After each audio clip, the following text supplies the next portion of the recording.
महाराज जी क्या कहेंगे आप, महाकुंभ नगर की जो आभा है वो सभी को अपनी ओर खींच रही है, ऐसा लगता है कि कोई चुंबक है जो पूरे विश्व को खींच रहा है।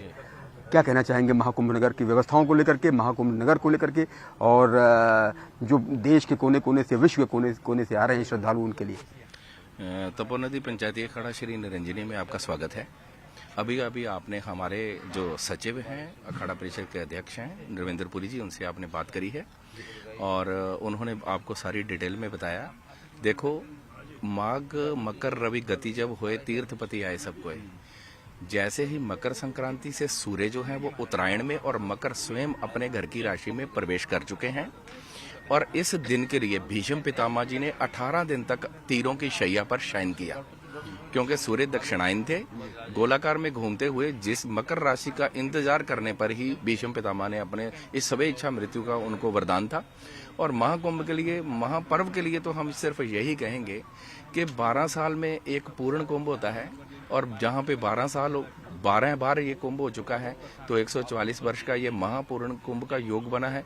और इस योग के लिए हम तो यही कहेंगे कि आप आध्यात्मिक रूप से, मानसिक रूप से, हमारे यशस्वी मुख्यमंत्री योगी आदित्यनाथ जी ने, हमारे यशस्वी प्रधानमंत्री नरेंद्र भाई मोदी जी ने डिजिटल कुंभ का जो शुरुआत करी है, उससे पूरे विश्व के कोने कोने में वासुदेव कुटुंबकम का जो संदेश गया है, मैं यही कहूँगा कि ये कुंभ अमृत कुंभ है, अमृत स्नान है। अमृत का मतलब ये है कि जब ब्रह्मा जी के कमंडल से निकलती हुई गंगा जी भगवान विष्णु के चरणों को धोती हुई शिव की जटाओं से होकर के सुमेरु पर्वत पर गिर करके त्रिपद गामिनी होकर के बही है, तो ऊपर आकाश में मंदाकिनी, नीचे गंगा, पाताल में, तो एक टाइम पर देव, मानव और दानव उस प्लेनेट के उस योग में स्नान करते हैं।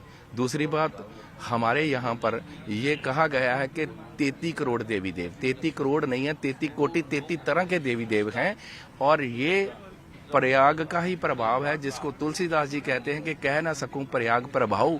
इसका प्रभाव शब्दों में वर्णित नहीं हो सकता। इस अनुभूति को हम ओरिएंटेशन में और अपने उसमें नहीं दे सकते हैं, शब्दों में नहीं बता सकते हैं, क्योंकि आज शुरू से ये चला आ रहा है कि तीर्थ जो प्रयाग जो है वो तीर्थों का राजा है।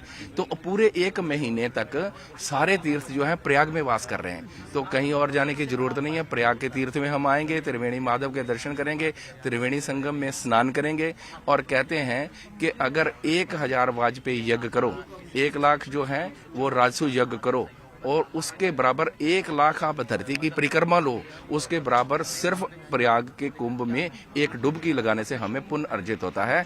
तो हम ये कहेंगे कि शुरू से महात्माओं का एक ही रहा है कि सर्वे भवन्तु सुखिनः, सर्वे सन्तु निरामया, सर्वे भद्राणि पश्यन्तु मा कश्चित् दुःख भाग् भवेत्। अच्छा महाराज जी, हठ योग को लेकर क्या कहेंगे? हठ योगी का जो संकल्प होता है वो अद्भुत होता है जी। किसी ने अपने हाथ वर्षों से खड़ा किया हुआ है, कोई एक पैर पर खड़ा हुआ है। ये संकल्प क्या होता है, कैसे उपासना होती है, कैसे खान पान होता है? आपने भी जटाएं इतनी लंबी कई वर्षों से बढ़ा रखी हैं, क्या कहेंगे इस हठ योग के बारे में बताइए। देखिए, एक बात बताऊं आपको, योग का मतलब है आत्मा का परमात्मा से योग हो जाना, मिल जाना। हम है जीवात्मा, वो है परमात्मा, और परमात्मा को जीवात्मा से मिलाने वाला है महात्मा। और अगर आप हठ योग की बात करते हो तो योग के अष्टांग अंग हैं, यम, नियम, आहार, प्रत्याहार, ध्यान, धारणा, समाधि, ये 8 अंग हैं योग के। उसी में सहज योग भी आता है और हठ योग भी आता है।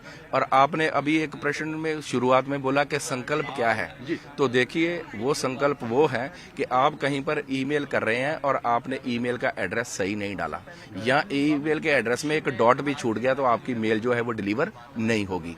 तो ये संकल्प वो है जिसको हम साक्षी मान करके जब अपना तारतम्य आत्मा का परमात्मा से जोड़ते हैं, तो हमारी जो प्रार्थना, हमारी उपासना, हमारा यज्ञ, हमारा हवन, हमारा किया हुआ कर्म कांड जो है वो भगवान तक पहुंचता है। तो और वासुदेव कुटुंबकम पूरे विश्व को, ये सनातन की ही धरोहर है कि पूरा विश्व बिना संकल्प के अगर पूजा करेगा तो पूजा नहीं होगी। और विश्व के किसी भी कोने में, चाहे आप इंग्लैंड बैठे हो, अमेरिका बैठे हो, कनाडा बैठे हो, यूरोप बैठे हो, संकल्प आपको संस्कृत का, हमारे वेदों का ही लेना पड़ेगा। ओम विष्णु विष्णु विष्णु वर्तमान से श्वेतरा कल्पे वैवस्व मनमंत्रे, पूरा का पूरा संकल्प जो है हमारा ही पढ़ा जाएगा, उसकी भाषा भले कोई भी हो। तो पूरे विश्व को जो ये हमारा आप हठ योग से जोड़ रहे हैं, ये अपना अपना भाव है, ये प्रेरणा मिलती है भगवान की तरफ से। जब हम संन्यास में प्रशस्त हुए और हम अपने घर से सन्यासी बनने के लिए तो नहीं आए थे। अभी 4 तारीख को ही मेरी यज्ञ के ऊपर पीएचडी हुई है। अच्छा। वर्चुअल मेरे को डिग्री मिली है। ये निरंजनी अखाड़ा एक ऐसा है जहाँ पे आपको वेल एजुकेटेड इंजीनियर, डॉक्टरेट किए हुए महात्मा मिलेंगे। तो हम अपनी इच्छा से सन्यास में नहीं जा सकते हैं, ये भगवान की इच्छा, मैती कृपा हम पे हुई तो हम सन्यास में जो है वो प्रशस्त हुए। ये भगवान ने हमारी डेस्टिनी फिट करके पहले ही पूरा प्रारब्ध हमारा बना करके हमें धराधाम पर भेजा है। और इसलिए योग में हठ योग भी है। कोई जो है वो अपने बाल बढ़ा रहा है, कोई हाथ बाजू खड़ा कर रहा है, ये सब के सब जो हैं वो तपस्या और योग के ही उपचार हैं। मन की बात है, मन का भावना है, मन को जैसी प्रेरणा मिली हमने मन को वैसा ही ढाल लिया। महाराज जी, आपने कहा कि आपने यज्ञ पर पीएचडी की है और ये बहुत बड़ी बात है। महायज्ञ की पीएचडी, हमको लगता है गिनती के लोग ऐसे इस देश में होंगे जिन्होंने यज्ञ पर पीएचडी की है। तो कितने वर्षों में ये पीएचडी आपकी पूर्ण हुई और आप वर्षों से महात्मा हैं, संत हैं और साथ साथ पढ़ भी रहे हैं, पीएचडी भी कर रहे हैं। क्या क्वालिफिकेशन है आपकी? किन विषयों से आपने पोस्ट ग्रेजुएशन किया या ग्रेजुएशन किया और पीएचडी करने का ख्याल कैसे आया? देखिए, मेरी जो संन्यास लेने से पहले की जो एजुकेशन थी वो इलेक्ट्रॉनिक्स इंजीनियरिंग से मैंने करा था, दिल्ली से। दिल्ली का बॉर्न बैटअप हूँ मैं। शरीर मेरा पंजाब से संबंध रखता है, गुरुगति भी पंजाब में ही है। तो जब संन्यास में हम आए और संन्यास दीक्षा ली हमने, संन्यास दीक्षा के बाद हमारी 98 के कुंभ में दिगंबर दीक्षा हुई। दिगंबर दीक्षा के बाद जब हमने इस पे शोध करना शुरू किया कि जब हम दिगंबर जो हैं वो दिगंबर अवस्था में भस्मीभूत होकर के धूनी तपते हैं, तो उसी यज्ञ से मेरे को फिर प्रेरणा मिली और गुरुजनों का सानिध्य मिला। तो तब पता चला कि भगवान श्री कृष्ण जो हैं वो अर्जुन को कहते हैं अनादि भवंति भूतानि पर्जन्यो अनुसंभवा यज्ञादि भवंतो पर्जन्यो यज्ञ कर्म समुद्भवा, कि ये जो पंच भौतिक शरीर है ये अनादि भवंती भूतानि, ये हम इसको भूत कहते हैं। पंचभूत, पंच भौतिक, ये भौतिक शरीर जो है 5 एलिमेंट से बना है, ये पंचभूत है। तो इसको सबसे ज्यादा आवश्यकता किसकी है? जल और भोजन की। अनादि भवंती भूतानि, अन्न की जरूरत है। अन्न के बिना तो कुछ भी नहीं है। चलो एक बार को आप अन्न छोड़ दोगे तो जल के बिना आप कैसे रहेंगे? तो अनादि भवंती भूतानि पर्जन्यो अन्न संभवा, अन्न के लिए क्या चाहिए? जल चाहिए। और अनादि भवंती भूतानि पर्जन्यो अन्न संभवा यज्ञादि भवंती पर्जन्यो, पर्जन्यो कहते हैं बारिश को। अगर बारिश नहीं होगी तो फिर अन्न और जल कहाँ से मिलेगा? इसलिए हे अर्जुन यज्ञ कर्म करने चाहिए। तो उसी से प्रेरणा लेकर के हमने नाना प्रकार के जो हमारे मंत्र हैं, अलग अलग प्रकार के जो हमारे यज्ञ के विधान हैं, उसी में आगे बढ़ते हमने वास्तु, ज्योतिष, न्यूमरोलॉजी और यज्ञ के ऊपर ज्यादा शोध रहा। और नित्य प्रति हम जब अपने स्थान पे होते हैं, धुने पे होते हैं, तो सुबह या शाम को हम 2.5 घंटे का यज्ञ जरूर करते हैं। और दिवाली की पूरी रात्रि हम यज्ञ करते हैं। जी, दिवाली की पूरी रात्रि आप यज्ञ करते हैं। यज्ञ पर आपने पीएचडी की है, यज्ञ पर शोध किया है। क्या पाया आपने शोध में? यज्ञ के क्या परिणाम होते हैं, क्या सुखद परिणाम होते हैं? वातावरण को ठीक करने के लिए और तमाम अन्य बाधाओं को दूर करने के लिए यज्ञ एक बहुत बड़ा संस्कार है। देखिए, यज्ञ से एक तरफ जहाँ जितना एटमॉस्फेयर क्लियर होता है उतनी हमारी आत्मा की शुद्धि भी होती है। और मेरा अपना पर्सनल जो मैंने अनुभव किया है वो ये है कि हमारे कुछ भक्त जो हैं वो किसी क्रॉनिक डिजीज से जब गुजरते हैं, कैंसर जैसी, ल्यूकेमिया, ब्लड कैंसर जैसी भयानक गुजारी उनको प्रॉब्लम आई, और कोरोना काल में जिनकी किडनीज के ऊपर प्रॉब्लम आई, लीवर फेलियर, किडनी फेलियर, तो हमने उनके लिए जब यज्ञ किया तो 15 दिन में जिसको वो लीवर ट्रांसप्लांट के लिए लेके जा रहे थे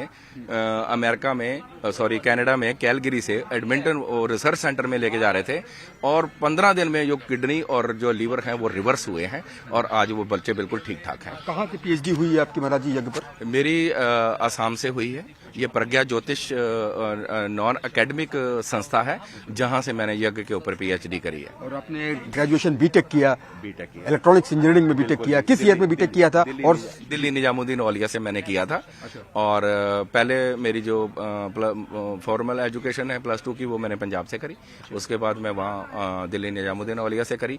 लेकिन क्योंकि संन्यास लेने के बाद पिता का नाम और मेरा स्वयं का नाम बदल जाता है, तो वो नाम हम दिखा नहीं सकते। वो नामों का हम सर्टिफिकेट हमारे लिए किसी काम के नहीं है। तो हमने अपना एग्जाम देने के बाद ही अपने आप को सर्टिफाई किया और फिर एमए मैंने करी। एमए महर्षि वेदव्यास विद्यालय गुजरात से करी और फिर ये पीएचडी करी है।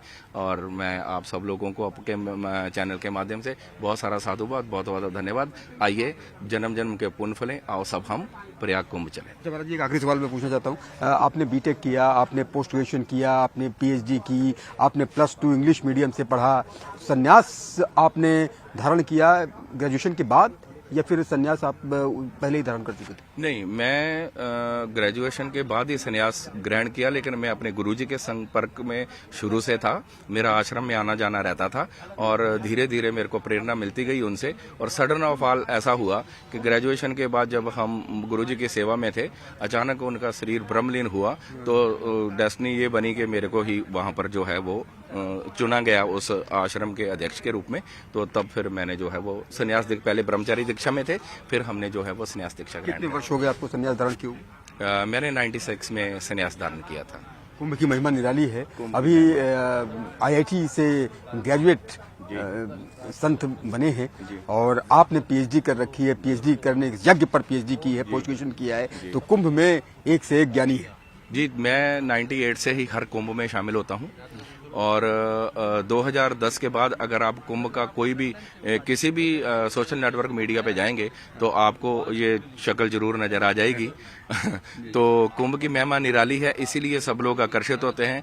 हम भी हर बार सोचते हैं कि हमने बहुत कुंभ कर लिए, अब हमें थोड़ा विश्राम और अपने ध्यान अवस्था में ज्यादा रहना चाहिए। लेकिन कुंभ का आकर्षण ऐसा है कि हमारे मित्रगण महात्मा भी कहते हैं कि रह ना पाओगे, और वास्तविकता ये है कि हम रह ही नहीं पाते हैं। कुंभ एक ऐसी महत्ता है क्योंकि कुंभ बनता है जल से, और पात्र के बिना जल नहीं रुक सकता, जल के बिना कुंभ नहीं हो सकता। कुंभे बदा जल रहे, जल बिन कुंभ ना हरे, और ज्ञान का बदा मन रहे, गुरु बिन ज्ञान ना होए। जब तक अज्ञानता है तब तक इस महात्म को कोई समझ नहीं सकता। जब उनको ज्ञान होगा तो वो इस महात्म्य को जरूर समझेंगे, और जो एक बार कुंभ की लीला को देख लेता है वो फिर इससे अछूता या दूर नहीं रह सकता। क्या शुभ नाम? स्वामी भूपेंद्र गिरी। स्वामी भूपेंद्र गिरी जी महाराज, जिन्होंने बताया कि किस तरह से उनके जीवन में ये बदलाव आया। +2 इंग्लिश मीडियम से पंजाब से, graduation B Tech electronics engineering, post graduation और उसके बाद यज्ञ पर पीएचडी। वाकई में कुंभ की महिमा निराली है, अद्भुत है, अलौकिक है, दिव्य है, भव्य है। कैमरा पर्सन सोनू मंडल के साथ उमेश श्रीवास्तव, न्यूज़ 18, महाकुंभ नगर, प्रयागराज।